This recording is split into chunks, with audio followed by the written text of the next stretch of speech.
क्या कभी ऐसा हुआ है कि एक लाइन, सिर्फ एक वाक्य, दुनिया को देखने का हमारा नजरिया ही बदल दे? आज हम एक ऐसे ही वाक्य की गहराई में उतरने वाले हैं। ये मरकुस की किताब से लिया गया है और यकीन मानिए, इसमें एक पूरी कहानी छिपी हुई है। तो चलिए साथ मिलकर इसे समझते हैं। सुनने में कितना सीधा साधा लगता है ना, बच्चों को मेरे पास आने दो। लेकिन इन आसान से लगने वाले शब्दों के पीछे एक बड़ी टक्कर, एक गहरा सबक और एक कह सकते हैं चौंकाने वाला नजरिया छिपा है। ये सिर्फ एक वाक्य नहीं, बल्कि एक पूरी घटना की तस्वीर है। देखिए, इस एक लाइन को अच्छी तरह समझने के लिए हम इसे 4 हिस्सों में तोड़कर देखेंगे। सबसे पहले हम उस सीन को समझेंगे कि आखिर उस पल में हो क्या रहा था। फिर उस टेंशन की बात करेंगे जो वहां पैदा हुई, यानी संघर्ष। इसके बाद हम उस सीधे साधे आदेश पर गौर करेंगे जिसने सब कुछ बदल दिया। और आखिर में उस सबसे गहरी वजह को जानेंगे जो इस पूरी घटना को एक बिल्कुल नया मतलब देती है। तो चलिए, सबसे पहले हम थोड़ा समय में पीछे चलते हैं, उस माहौल को महसूस करने की कोशिश करते हैं। कल्पना कीजिए, यीशु भीड़ से घिरे हुए हैं और उस दिन आखिर चल क्या रहा था। अच्छा, इस छोटे से सीन में कौन कौन शामिल था? क्या सिर्फ यीशु और बच्चे थे या कोई और भी था? चलिए देखते हैं कि इस मंच पर कौन कौन से किरदार मौजूद थे। तो इस कहानी में 4 मुख्य किरदार हैं। सबसे पहले जाहिर है यीशु, फिर हैं उनके शिष्य जो हमेशा उनके साथ रहते हैं। तीसरा ग्रुप है आम लोगों की भीड़ जो बड़ी उम्मीद लेकर आई है। और चौथा और शायद सबसे अहम किरदार हैं बच्चे। इन्हीं चारों के बीच कुछ ऐसा होने वाला है जो हमेशा के लिए याद रखा जाएगा। जरा सोचिए उस मंजर के बारे में। माता पिता अपने बच्चों का हाथ पकड़े हुए उम्मीद भरी आंखों से यीशु की तरफ बढ़ रहे हैं। वो बस इतना चाहते थे कि उनके बच्चों को एक आशीर्वाद मिल जाए। कितनी सीधी साधी, दिल को छू लेने वाली बात थी, है ना? सब कुछ बिल्कुल ठीक चल रहा था और तभी कहानी में एक ट्विस्ट आता है। एक ऐसी रुकावट खड़ी होती है जिसके बारे में किसी ने सोचा भी नहीं था। जरा इस सीन की कल्पना कीजिए। उम्मीद से भरे माता पिता आगे बढ़ते हैं और अचानक यीशु के सबसे करीबी लोग ही उनके सामने एक दीवार बनकर खड़े हो जाते हैं। सोचिए उन्हें कैसा महसूस हुआ होगा।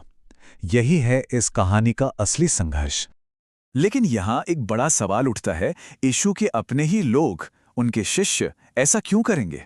आखिर उनके दिमाग में चल क्या रहा था? क्या वो अपने गुरु की हिफाजत कर रहे थे या बात कुछ और ही थी?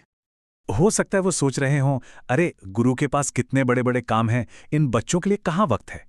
या शायद उन्हें लगा कि बच्चे तो बस शोर शराबा करेंगे, ध्यान भटकाएंगे। वजह जो भी रही हो, एक बात तो साफ है, उन्होंने अपने गुरु की सोच को समझने में बहुत बड़ी गलती कर दी थी। और अब आता है कहानी का सबसे इमोशनल मोमेंट। जब यीशु ने देखा कि उनके ही शिष्य बच्चों को रोक रहे हैं, तो उनका रिएक्शन क्या था? लिखा है, वे क्रोधित हुए। और ये कोई मामूली गुस्सा नहीं था। जिस शब्द का यहां इस्तेमाल हुआ है उसका मतलब है एक गहरा रोष, एक ऐसी नाराजगी जो किसी बड़े अन्याय को देखकर पैदा होती है। यीशु के लिए बच्चों को रोकना सिर्फ एक छोटी मोटी गलती नहीं थी, ये उनके उसूलों पर एक हमला था। और ये गुस्सा सिर्फ एक एहसास बनकर नहीं रह गया, ये एक सीधे साफ एक्शन में बदला। एक ऐसा आदेश जो न सिर्फ उस गलती को सुधारता है बल्कि हमेशा के लिए एक सबक भी बन जाता है। बच्चों को मेरे पास आने दो, कितना सरल और कितना खूबसूरत। कोई नियम नहीं, कोई शर्त नहीं, बस एक खुला दिल से दिया गया बुलावा। और फिर आता है दूसरा उतना ही जरूरी हिस्सा, और उन्हें रोको मत। ये सीधे सीधे शिष्यों के लिए एक फटकार थी। उन्होंने जो दीवार खड़ी की थी, यीशु ने उसे एक ही झटके में गिरा देने का हुक्म दिया। तो देखिए, एक ही आदेश में 2 काम हुए। पहला, बच्चों के लिए दरवाजे हमेशा के लिए खोल दिए गए, और दूसरा, शिष्यों को एक बहुत जरूरी सबक सिखाया गया कि असली प्राथमिकता क्या है। अब तक हमने देखा कि क्या हुआ, पर अब हम आते हैं सबसे बड़े सवाल पर। क्यों? यीशु ने ऐसा क्यों कहा? इस सीधे से दिखने वाले आदेश के पीछे आखिर इतना गहरा राज क्या छिपा था? अब मामला सिर्फ बच्चों का नहीं रहा, बात एक बहुत बड़े यूनिवर्सल प्रिंसिपल की है, एक ऐसा सिद्धांत जो सब कुछ पलट कर रख देता है। और यही है वो जवाब। ये वो लाइन है जो इस पूरी घटना को एक छोटा सा वाकया नहीं बल्कि एक क्रांतिकारी घोषणा बना देती है। ये हमें बताती है कि परमेश्वर के राज्य में एंट्री का टिकट आखिर है क्या। यहां पर ना 2 अलग अलग दुनियाएं टकरा रही हैं। एक तरफ है शिष्यों की सोच जो पद, ताकत और दुनियावी रुतबे को देखती है। और दूसरी तरफ है परमेश्वर के राज्य का नजरिया, जो इन सबको पलट देता है और विनम्रता, भरोसे और निर्भरता को सबसे ऊंचा दर्जा देता है। तो जब कहा जाता है बच्चों जैसे, तो इसका मतलब क्या है? इसका मतलब है विनम्र होना, बिना शक के भरोसा करना, ये मानना कि हमें दूसरों की जरूरत है। ये उन लोगों के बारे में है जिनके पास दुनिया की नज़र में कोई बड़ा पद या ताकत नहीं है। तो हमने इस एक वाक्य के अंदर छिपी पूरी कहानी को परत दर परत खोल कर देखा। अब सवाल यह है कि ये 2000 साल पुरानी घटना आज हमारे लिए क्या मायने रखती है? इसका स्थायी संदेश क्या है? इस पूरी कहानी का जो निचोड़ है वो 3 स्टेप्स में समझा जा सकता है। पहला, उन दीवारों को पहचानो जो इंसानों ने खड़ी कर रखी हैं। दूसरा, हिम्मत से ये कहो कि असली कीमत ताकत में नहीं, विनम्रता में है।